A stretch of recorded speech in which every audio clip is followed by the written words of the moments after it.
आमदार नाना पटोले सर, काय सांगाल? एकीकडे राजकारण चांगलं तापलेलं आहे, दुसरीकडे चर्चा सुरू आहे की शरद पवारांचा गट हा NDA मध्ये सामील होईल. असं कुठलंही होणार नाही, कारण की ते शाहू फुले आंबेडकर विचारसरणी सोडणार नाही असं मला वाटतं. पण एकीकडे शिवसेनेचे खासदार फुटले, त्यानंतर सचिन अहिर फुटले. जर सातत्यानं अशी जर फूट होत राहिली तर कुठेतरी विरोधक हे संपतील का?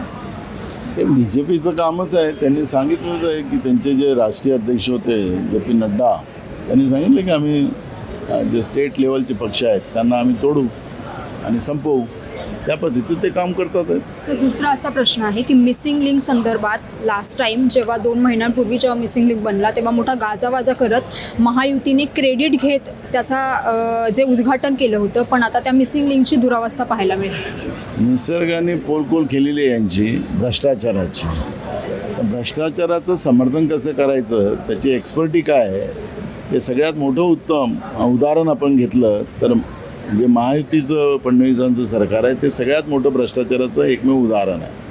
त्यामुळे भ्रष्टाचार करायचं आणि त्याच्यावर सांगायचं की नाही आम्ही एकदम दुधाने धुतलेलं आहोत. त्यामुळे निसर्गाने हे सगळा पापाचा भांडा फोडलेला आहे. 2 दिवसांपूर्वी मुख्यमंत्र्यांनी या संदर्भात प्रतिक्रिया दिली होती की त्याचे 2 खड्डे पडलेत, ते टेस्टिंगसाठी केले गेले.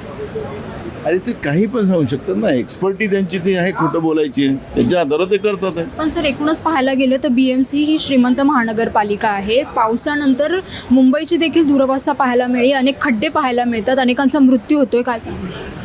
हे एवढे वर्ष ही महानगरपालिका BJP आणि शिवसेनेच्या हातात होती. आता पुन्हा तशीच आहे. आता BJP याचे प्रमुख झाले. मागच्या वेळेस ते वाटेकरी होते, आता ते प्रमुख झाले.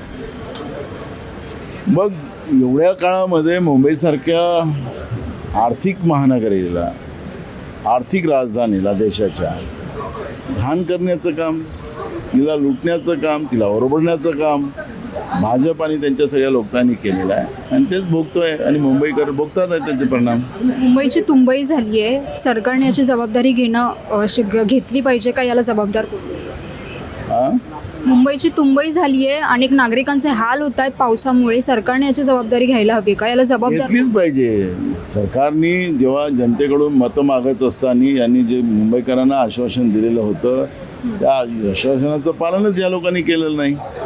त्याच्यामुळे या सगळ्या परिस्थितीमध्ये आपण पाहिलं असेल की जबाबदारी यांनी घेतली पाहिजे आणि यांनी त्याचं प्रायश्चित्त केलं पाहिजे आणि खुर्च्या सोडल्या पाहिजे. खूप खूप धन्यवाद सर. तर एकूणच आपण पाहिलं की काल मुंबईमध्ये जोरदार पाऊस पाहायला मिळाला, तर दुसरीकडे मिसिंग लिंकवर दरड कोसळली. यावर विरोधकांनी देखील सरकारवर जोरदार टीका केली आहे. या संदर्भात काँग्रेसचे ज्येष्ठ नेते नाना पटोले यांनी प्रतिक्रिया देत सरकारने या संपूर्ण परिस्थितीवर प्रतिक्रिया दिली पाहिजे, तसंच या परिस्थितीची जाणीव सरकारला झाली पाहिजे आणि संपूर्ण जबाबदारी सरकारने स्वीकारायला हवी, अशी प्रतिक्रिया यावेळी आमदार नाना पटोले यांनी दिली आहे. तर मी जान्हवी जाधव, मुंबई.